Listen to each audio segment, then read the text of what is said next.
الحمد للہ وکفا وسلام علی عبادہ الذین اصطفیٰ اما بعد۔ اللہ رب العزت نے کائنات میں سب سے اعلیٰ عرفہ شخصیت حضرت سید الانبیاء محمد رسول اللہ صلی اللہ علیہ وسلم کی ذات کو بنایا ہے۔ اگر اللہ کی ذات کے بعد کوئی کمالات، کوئی صفات مرتبہ اور مقام ہے تو وہ آپ علیہ السلام کا مقام و مرتبہ ہے۔ اس کے باوجود بہت سی احادیث میں یہ ملتا ہے کہ آپ علیہ السلام نے شہادت کے رتبے کو مانگا ہے، تو اس سے پتہ چلا کہ یہ شہادت یہ اللہ تعالیٰ کی بہت بڑی نعمت ہے، یہ کوئی مصیبت اور آفت نہیں ہے۔ لیکن بات یہ ہے کہ غم جدائی کا ہوتا ہے، اور جدائی کے غم پر اور کمی کوتاہی کے غم پر اہل ایمان کو قرآن صبر کی تلقین کرتا ہے، اور صبر کا پھل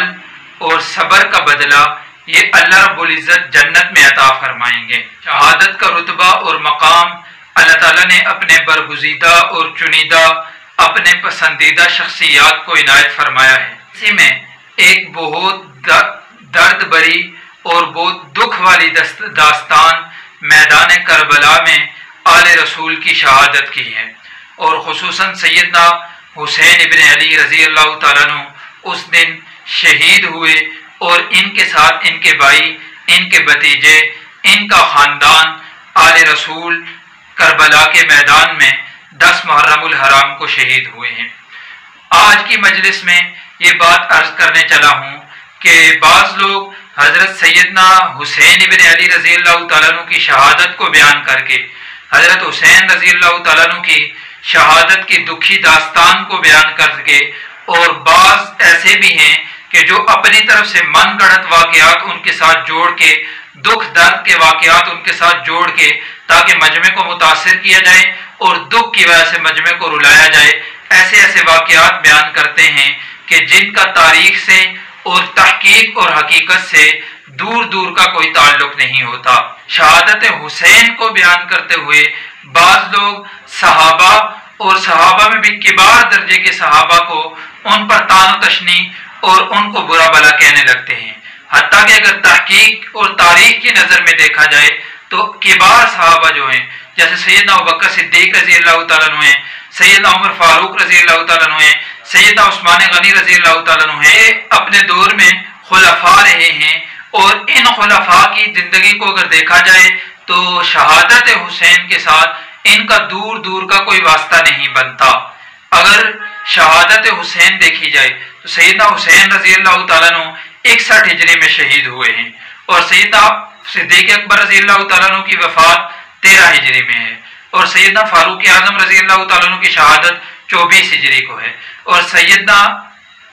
عثمان غنی رضی اللہ تعالیٰ عنہ کی شہادت 35 ہجری کو ہے، اور اس سے بھی 26 سال بعد جا کر کربلا کے میدان میں سیدنا حسین رضی اللہ تعالیٰ عنہ اپنے کنبے قبیلے کے ساتھ جام شہادت نوش کرتے ہیں، اور آج بعض لوگ ان کی شہادت کو لے کر ان ہستیوں پر تبرہ کرتے ہیں جو اتنے کا عرصہ قبل اس دنیا سے تشریف لے گئے ہیں۔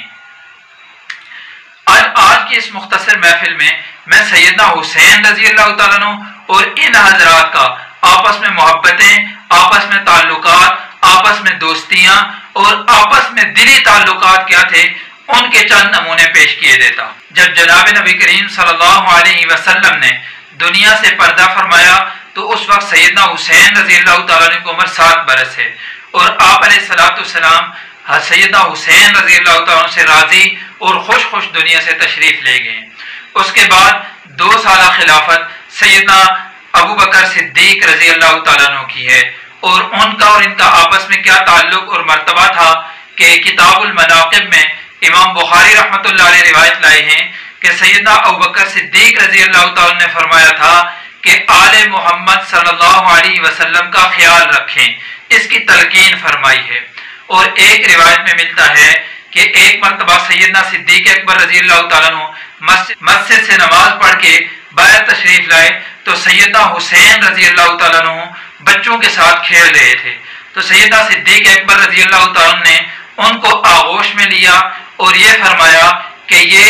جناب نبی کریم صلی اللہ علیہ وسلم کے زیادہ مشابہ ہیں، حضرت علی رضی اللہ تعالیٰ عنہ کے اتنے مشابہ نہیں ہیں۔ اب حضرت علی رضی اللہ تعالیٰ عنہ بھی یہ ماجرا دیکھ رہے ہیں، سامنے کھڑے ہیں، تو وہ یہ ماجرا دیکھ کر، اس پیار اور محبت کو دیکھ کر، اس جملے کو سن کر مسکرا دیے۔ یہ ان کا آپس میں سیدنا حسین اور سیدنا صدیق اکبر رضی اللہ عنہما کا تعلق ہے۔ تو سیدنا حسین رضی اللہ تعالیٰ عنہ کا سیدنا فاروق اعظم رضی اللہ تعالیٰ عنہ کے ساتھ کیا تعلق ہے؟ تاریخ کی کتابوں میں دیکھیں، البدایہ والنہایہ میں ہے کہ جناب سیدنا فاروق اعظم رضی اللہ تعالیٰ عنہ نے اپنے دور میں صحابہ کا جو وظیفہ مقرر کیا ہوا تھا، اس میں جناب سیدنا علی المرتضیٰ رضی اللہ تعالیٰ عنہ کو جو وظیفہ ملتا تھا، انہی کے برابر کا وظیفہ سیدنا حسین رضی اللہ تعالیٰ عنہ کو بھی عطا کرتے تھے۔ گویا کہ ان کی طرف سے خصوصی محبت اور قرابت رسول کی وجہ سے ایسا سیدنا حسین رضی اللہ تعالیٰ عنہ کے ساتھ سلوک تھا۔ اور اس کے بعد دیکھیں، فاروق اعظم رضی اللہ تعالیٰ عنہ کے دور میں جب یمن فتح ہوا اور وہاں کا مال غنیمت آیا تو اس میں کچھ جوڑے، کچھ کپڑے بھی آئے، تو سیدنا فاروق اعظم رضی اللہ تعالیٰ عنہ نے وہ جوڑے اور کپڑے صحابہ کے بچوں میں تقسیم کیے، لیکن حسنین رضی اللہ عنہما کے لیے کوئی جوڑا نہیں بچا۔ تو اس پر سیدنا فاروق اعظم رضی اللہ تعالیٰ نے فرمایا کہ ان کے مقام کے مناسب کوئی ایسا جوڑا نہیں تھا۔ پھر یمن کے گورنر کو خط لکھا، حکم فرمایا اور وہاں سے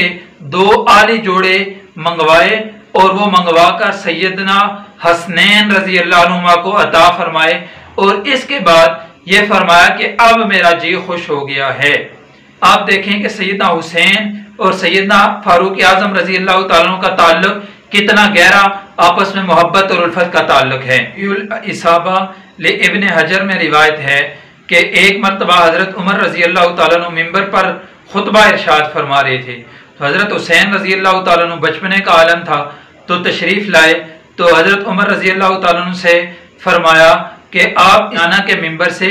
نیچے اتریے، آپ اپنے والد کے ممبر پر جا کر بیٹھیں۔ تو اس کو سن کر سیدنا فاروق اعظم رضی اللہ تعالیٰ عنہ نے سیدنا حسین رضی اللہ تعالیٰ عنہ کو ممبر پر اپنے ساتھ لے گئے، اور سیدنا حسین رضی اللہ عنہ فرماتے ہیں کہ وہاں میں ممبر پر بیٹھ کر کنکریوں کے ساتھ کھیلتا رہا۔ جب خطبہ مکمل ہوا تو سیدنا فاروق اعظم رضی اللہ تعالیٰ عنہ نے سیدنا حسین رضی اللہ تعالیٰ عنہ کو ساتھ لیا اور اپنے گھر لے گئے اور پوچھا کہ آپ کو یہ بات کس نے سکھائی ہے؟ تو سیدنا حسین رضی اللہ عرض کیا کہ مجھے یہ بات کسی نے نہیں سکھائی، میں نے اپنی طرف سے کی ہے۔ تو سیدنا فاروق اعظم رضی اللہ تعالیٰ نے ارشاد فرمایا کہ میرے ماں باپ آپ پر قربان ہوں، ہماری یہ جو نسبت ہے، بالوں میں جو سفیدی ہے، یہ آپ کے نسبت کے سے، آپ کے گھرانے سے، آپ کے نانا کی وجہ سے ملی ہے۔ اور پھر ان کو ساتھ لے گئے، فرمایا کہ آپ ہمارے گھر میں تشریف لایا کیجئے۔ اس کے بعد ایک موقع ایسا آیا کہ سیدنا حسین رضی اللہ تعالیٰ عنہ سیدنا فاروق اعظم رضی اللہ تعالیٰ عنہ کے گھر پر گئے، تو وہاں سیدنا فاروق اعظم رضی اللہ تعالیٰ عنہ اندر کمرے میں تھے، حضرت عبداللہ بن عمر بھی باہر سے واپس آ رہے تھے اندر آنے کی اجازت نہ ملنے کی وجہ سے، تو سیدنا حسین رضی اللہ تعالیٰ عنہ بھی وہاں سے واپس لوٹ آئے، اور بعد میں ایک دفعہ جب ملاقات ہوئی تو حضرت عمر رضی اللہ تعالیٰ نے فرمایا کہ آپ ہمارے پاس آتے نہیں ہیں، تو سیدنا حسین رضی اللہ تعالیٰ نے فرمایا کہ میں آیا تھا، آپ مصروف تھے، تو سیدنا ابن عمر کو بھی اجازت نہیں ملی، تو اس لیے میں واپس آ گیا کہ ان کو اجازت نہیں ملی تو ہو سکتا ہے مجھے بھی اجازت نہ ملے۔ یہ سن کر سیدنا فاروق اعظم رضی اللہ تعالیٰ نے فرمایا کہ آپ ضرور آیا کیجئے۔ اسی طرح اصول کافی کی ایک روایت ہے کہ سیدنا فاروق اعظم رضی اللہ تعالیٰ عنہ کے دور میں جب ایران فتح ہوا اور وہاں کا مال غنیمت مدینہ میں آیا تو وہاں کے چند قیدی، غلام اور باندیاں بھی آئی، تو انہی قیدیوں میں ایک قیدی یزدجر بادشاہ کی بیٹی شہر بانو بھی تھی۔ وہ جب مدینہ میں آئی تو مدینہ کی عورتیں اس کے حسن و جمال کے تذکرے سن کر اس کو دیکھنے کے لیے آئیں۔ جب مسجد نبوی میں داخل ہوئی تو سیدنا فاروق اعظم رضی اللہ تعالیٰ عنہ کی عدالت لگی ہوئی ہے، تو اس نے سیدنا فاروق اعظم رضی اللہ تعالیٰ عنہ کو جب دیکھا تو اپنا چہرہ ڈانپ لیا اور یہ کہا کہ برا ہو ہرمز کا جس کی بری تدبیر کی وجہ سے برا دن دیکھنے کو ملا ہے۔ سیدنا فاروق اعظم رضی اللہ تعالیٰ نے فرمایا بھی اس نے مجھے برا بھلا کہا ہے، تو اس پر سیدنا علی رضی اللہ تعالیٰ نے فرمایا کہ آپ کو برا بھلا نہیں ہے،